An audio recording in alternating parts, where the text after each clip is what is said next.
It's really something how complex networks have become. Managing everything these days, it's it's a whole different ball game compared to how things used to be. Absolutely. It feels like you're constantly trying to keep up, doesn't it? It really does. And that's why today we wanted to dive into Juniper Mist. We're going to look at the kind of things you'd need to know. Maybe if you're thinking about that JN0-750 certification, for example. Yeah, exactly. And we've got some interesting material, basically some exam-style questions. They actually give a pretty good window into the key parts of Juniper Mist. Sort of a shortcut to the core concepts. You could say that, a focused way to get at what really matters. Okay, so our mission here is to pull out those core ideas, understand the benefits of Mist, and just make it all clear and relevant. Ready to jump in. Let's do it. How about we start with troubleshooting? That's always a big one. And Mist has this AI-driven thing. Yes. Perfect segue. First question up. Which of the following best describes the role of Marvis VNA in a Juniper Mist environment? And the answer given is B. It provides AI-driven insights to troubleshoot network performance. Marvis VNA sounds pretty advanced. What's it actually, doing? Well, think of it like an AI-powered help desk assistant, but for your network. It's constantly looking at network data using machine learning Machine learning. To do what specifically? to spot things that aren't quite right anomalies, performance dips. And it doesn't just flag them. It figures out the why, the root cause. Then it gives you actionable advice on how to fix it. So rather than me spending hours digging through logs if, say, the Wi-Fi feels slow. Exactly. Marvis might just tell you, hey, this access point is having issues, or this client is experiencing poor roaming. It dramatically cuts down troubleshooting time. Which means the IT team isn't just putting out fires all day. Precisely. They can be more proactive. And of course, happier end users because things just work better. Yeah, that makes a huge difference. Okay, let's switch gears a bit to automation. Question 2. What is the main benefit of using RESTful APIs for network automation in a Juniper Mist environment? Correct answer is C. They allow for easy integration and automation of network tasks. RESTful APIs. That term comes up a lot. What are they, basically? Right. So think of APIs, application programming interfaces, as like a standard way for different software programs to talk to each other.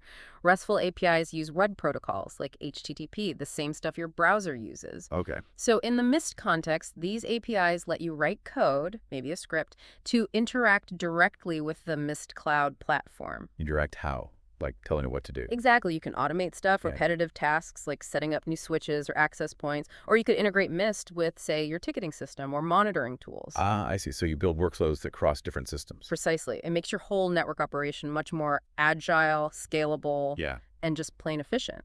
got it. Okay, next up is security. Question 3. Which protocol is primarily used to authenticate wireless clients in a Juniper Mist network? Answer. A. Radius. Heard of Radius, but can you give us the quick rundown in the Mist world? Sure. Radius Remote Authentication Dial-in User Service. It's a very common standard protocol for handling authentication. It's like the bouncer for your Wi-Fi. Got a bouncer, okay. Yeah. When you try to connect to the Wi-Fi, Mist uses Radius to check your credentials, maybe your username and password, against a central server. Often that's something like Active Directory or LDP. So it's not storing passwords on the access points themselves. Right. It's centralized. Radius verifies you're allowed on the network and sometimes even what you're allowed to do once you're connected. It's fundamental for secure wireless access. Makes sense. Centralized control is definitely better. All right, moving on to traffic management. Question 4. Which QoS approach is recommended in Juniper Mist for ensuring consistent traffic prioritization?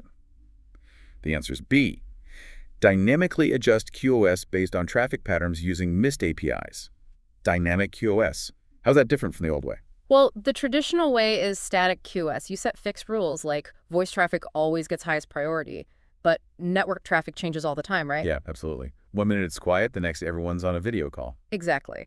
So Mist takes a smarter approach. It looks at the traffic in real time, understands what applications are running, and uses its APIs to dynamically adjust the quality of service policies on the fly. So if that big video call starts, Mist can automatically give it the bandwidth and priority it needs to run smoothly without you manually intervening.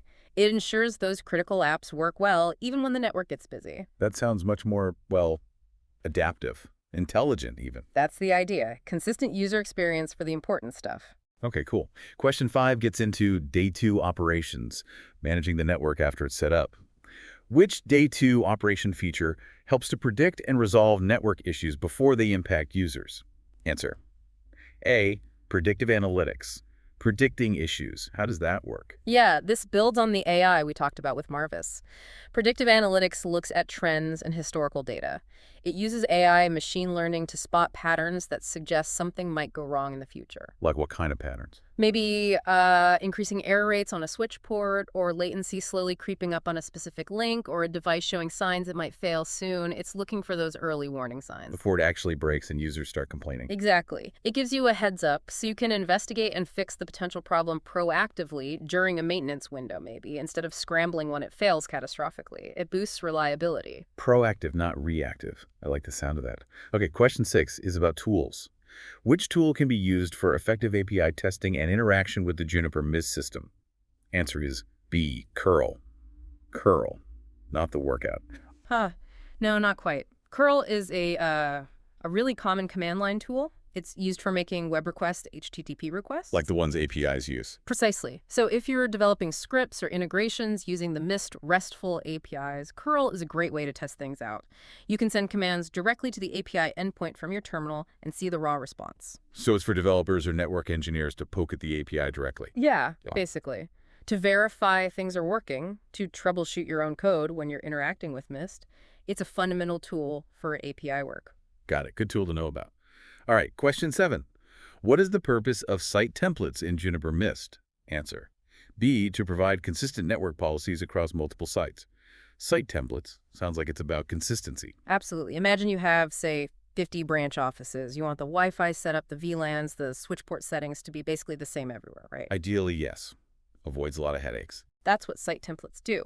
You define your standard configuration, SSIDs, security settings, network segments, all that stuff once in a template. Then you just apply that template to all your different sites. So you're not configuring each site manually from scratch? Nope. You define it once, apply it many times. It ensures consistency, reduces errors, and makes rolling out new sites way faster. Huge time saver for distributed organizations. Yeah, I can see that being massive. Okay, question 8 focuses on Python, which is a primary advantage of using Python for network automation in Juniper Mist. Answer C, easy access to Mist's RESTful API for automated tasks. Why Python specifically for APIs? Well, Python is just incredibly popular for automation in general, especially networking. It's relatively easy to learn, read, and write. Crucially, it has really good libraries built in or easily available for making those HTTP requests that RESTful APIs rely on. So the tools within Python make it simple to talk to the Mist API. Yeah, libraries like Request make it very straightforward to send commands, get data back, and process it. So writing a script to, say, pull inventory data from all your sites, or automatically configure ports based on a spreadsheet, Python's a great fit for that with Mist. Makes sense. Use the right tool for the job. Okay, almost there. Question 9. Back to security. How does Juniper Mist support network security monitoring? The answer is B. By providing real-time alerts based on traffic anomaly detection. Anomaly detection again. How does this apply to security? It's similar to predictive analytics, but focused on security posture. Mist learns what normal traffic looks like on your network.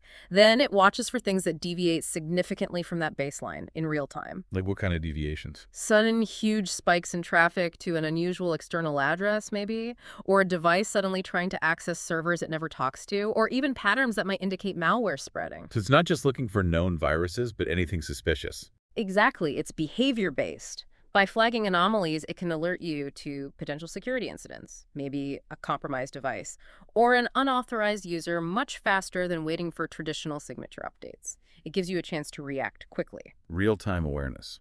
Very important. Okay, final question, number 10. Which tool would a network administrator use to automate device profile deployment in a Juniper Mist network? Answer C, Python scripts using REST API. This feels like it ties a few things together. It really does. We talked about Python and REST APIs. Device profiles in Mist are basically the detailed configurations for your switches and APs, port settings, PoE, SSIDs, etc. Okay. Instead of clicking through the UI to apply these profiles to hundreds of devices, you can write a Python script. That script uses the Mist REST API to tell the platform, apply this profile to these devices. Automation at scale for configuration. Exactly. Define the profile once, then use a script to push it out consistently everywhere. Saves massive amounts of time, ensures accuracy, especially in large deployments. So for everyone listening, maybe think about this. Hmm. Even just one of these things, maybe using Marvis to finally solve those nagging Wi-Fi issues, or automating one tedious task with a Python script. Sure. How could that change your day-to-day? Right, and maybe even think bigger. Where else in your IT world could this kind of AI-driven approach and automation make a real difference? Definitely something to chew on. Great insights today. Good discussion.